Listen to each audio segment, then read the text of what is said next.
So I first went into recovery when I was 16.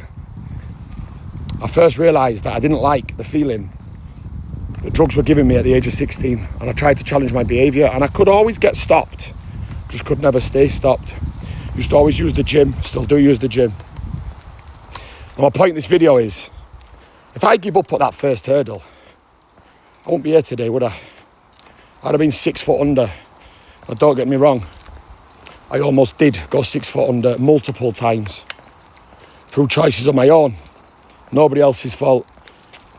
I chose to keep going back to that life. I'm not taking people's information, people's advice. Now, you know, a lot of my recovery become easier with responsibility, my son, with maturity, obviously my age.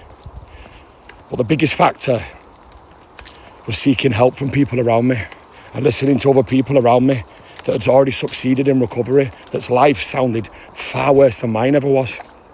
People that were using substances that in my eyes, the way how I saw it, were far worse, like heroin and crack. Now I live free today from active addiction. My life is unrecognisable from the person I once was. I love the person who I am. But I achieved this far too fucking late in life. I'm closing in on 40 in a couple of years. I've lost over 25 years of my life due to active addiction, due to be fucking off my head through substances.